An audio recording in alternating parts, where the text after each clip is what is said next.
Picture this. It's the bitterly cold winter of 1916 in St. Petersburg, Russia. Shadows flicker in candle-lit corridors, whispers fill the royal palace, and one man moves with uncanny influence, both feared and revered. Known as the Mad Monk, Rasputin seems untouchable, surviving poisons, bullets, and assassination attempts that would fell any ordinary man. How did this mysterious figure seize the hearts and terrorize the minds of the Russian royal family? Grigory Rasputin, a peasant-born mystic from Siberia, rose from obscurity to wield unprecedented influence over Russia's last imperial family, the Romanovs. By 1905, whispers of his supposed healing abilities reached the ears of Tsarina Alexandra, who believed he could cure her son, Alexei, from hemophilia. Rasputin's ascent coincided with political turmoil. War, famine, and growing unrest made the monarchy vulnerable to manipulation, rumor, and scandal. His life was a blend of charisma and controversy, devotion and debauchery, and his reputation oscillated between holy healer and sinister manipulator. Imagine the atmosphere: opulent palaces hiding fear and obsession, courtiers tiptoeing around a man whose presence could inspire awe or dread, and a nation unknowingly teetering on the edge of revolution, all under the shadow of this enigmatic figure. Let me know where you are watching from and what time it is in the comments. If you enjoy dark history stories like this, don't forget to subscribe to the channel, like the video, and share your thoughts below. Rasputin's journey from Siberian peasant to the most feared and enigmatic figure in Russia is a story steeped in mystery, intrigue, and terror.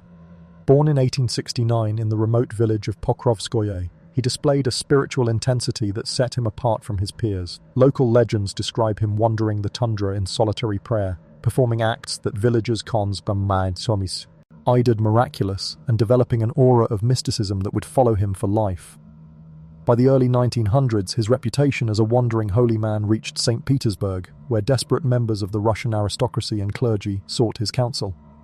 His arrival coincided with the royal family's crisis. Alexei, heir to the throne, suffered from hemophilia, a condition that terrified the Tsarina and left her clinging to hope and superstition. Rasputin quickly ingratiated himself into the family circle, claiming he could ease the boy's suffering with prayer, faith, and his inexplicable presence. The Tsarina, already politically isolated and heavily criticized, embraced Rasputin with fervor, believing him to be divinely guided. Meanwhile, Rasputin's presence began to stir whispers and unease throughout the Russian court. Courtiers, ministers, and nobles watched as this peasant mystic gained influence, his voice shaping decisions once reserved for seasoned statesmen.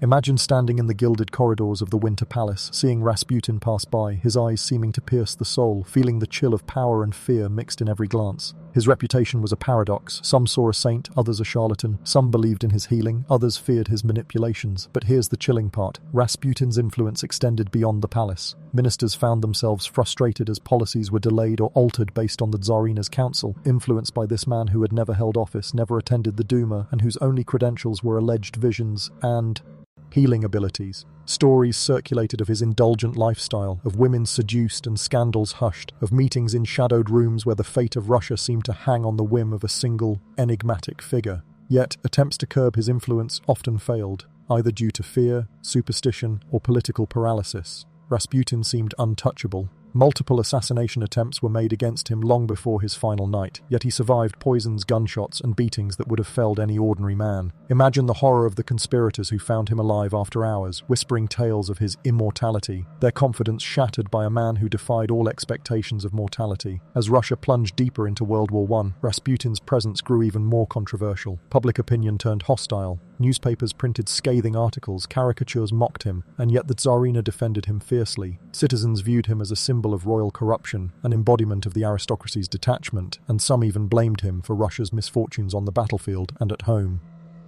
Despite the growing hatred, Rasputin maintained his influence, often seen walking freely in St. Petersburg, visiting homes, attending the palace, and speaking with an almost hypnotic command. His life became a living contradiction, holy and profane, healer and manipulator, friend and enemy of the Romanovs. Tales of his feats, both miraculous and sinister, spread throughout the empire. He healed the boy's hemorrhages, forewarned of political plots, and yet he also indulged in excess, reputedly consuming alcohol and engaging in sexual liaisons that scandalized the elite. Imagine being there, a servant in the palace, hearing whispers of midnight rituals, seeing a man survive attempts on his life that should have killed him, feeling the unease that came with watching tea.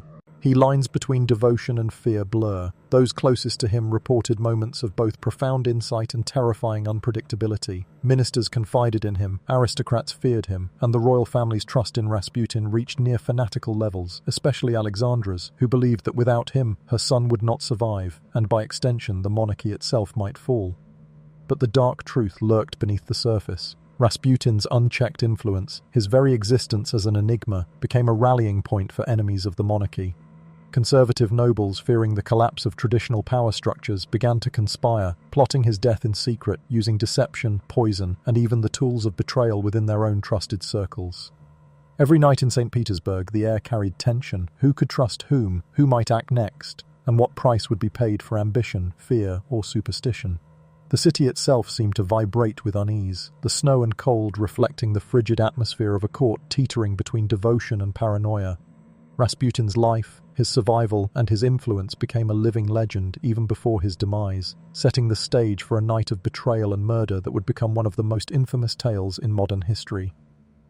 The fateful night of Rasputin's murder was a culmination of fear, resentment, and desperation, a night that would forever cement his legend as the mad monk who wouldn't die. Prince Felix Yusupov and the conspirators meticulously planned every detail, believing they could finally end the mysterious influence that Rasputin held over the Russian royal family. They invited him to the Moika Palace under the pretense of a private meeting, using charm, flattery, and deception to ensure he would arrive unsuspecting. Imagine Rasputin, confident yet unassuming, walking through the snow-covered streets of Petrograd, trusting the familiar manners of aristocracy, unaware that the men waiting for him were intent on murder. Once inside the palace, Rasputin was treated as a guest, offered wine and cakes, unaware that they had been laced with cyanide. The conspirators expected immediate results, certain that this poison would swiftly end the life of a man who had survived so much, yet Rasputin consumed the food and wine calmly, showing no sign of weakness, no tremor of fear.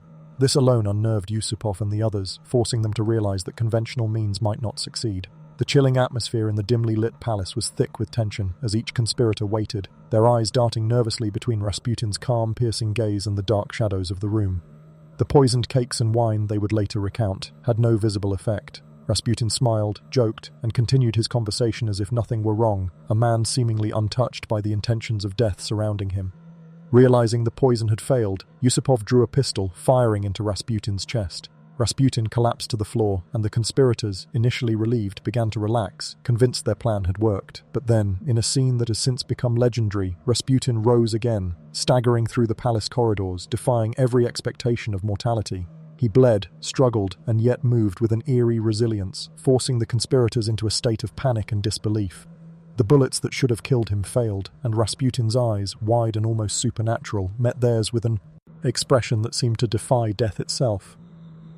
Imagine witnessing this as a servant or guard, standing silently in the shadows, heart pounding as a man who should be dead walks past you, his very existence a testament to mystery, power, and terror.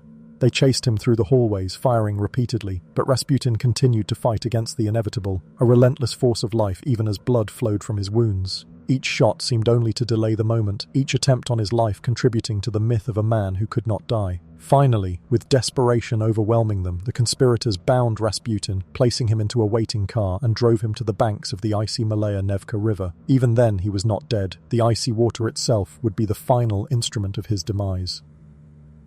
The river, freezing and merciless, claimed him within moments, and days later, his body was recovered. Yet the tale of his immortality had been firmly entrenched in public consciousness. Stories circulated of bullets failing, poisons having no effect, and an almost supernatural resilience that seemed to place Rasputin beyond the reach of mortal men.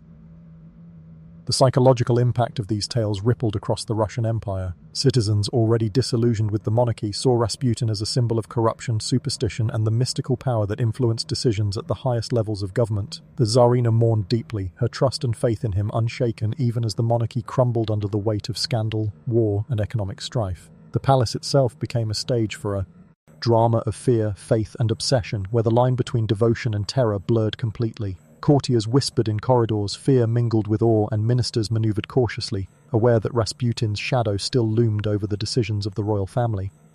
Modern historians look back on these events not merely as sensational tales of death and survival, but as profound lessons in human psychology, charisma, and political influence. Rasputin's ability to sway the Tsarina, manipulate perceptions, and survive multiple assassination attempts demonstrates the complex interplay of belief, fear, and human decision-making under conditions of stress and uncertainty. Beyond the palace walls, the people of Petrograd and beyond were gripped by fascination and horror. Newspaper accounts, often sensationalized, portrayed Rasputin as a monster, a holy man, a manipulator, and a man defying the laws of nature. This blend of truth and exaggeration created a figure larger than life, a symbol of the vulnerabilities and tensions of pre-revolutionary Russia. Imagine being an ordinary citizen, hearing these stories, wondering how a single man could wield such power and survive so much, and feeling both fear and a grim sense of inevitability about the empire's fate. Rasputin's life and death illustrate a crucial point about the nature of influence, that power often extends beyond formal authority, that belief, both genuine and manipulated, can alter the course of events, and that the line between legend and reality is often blurred in the retelling of history. Those close to him, including palace staff, ministers, and even his would-be assassins, recounted the terror of his resilience, the almost hypnotic effect of his presence, and the sense of inevitability that surrounded him. Even in death, his reputation influenced decisions, rumors, and perceptions. Some claimed that his spirit lingered in the palace corridors, a symbol of both fear and fascination. Rasputin's life and death were intertwined with the collapse of the Romanov dynasty, a reminder that the fate of a nation is shaped not only by armies and politicians, but by belief, fear, and the human capacity to be influenced by the enigmatic and extraordinary. The legacy of Rasputin lives on as a cautionary tale of the dangers of unchecked influence, the interplay of superstition and politics, and the strange ways in which myth and history intertwine.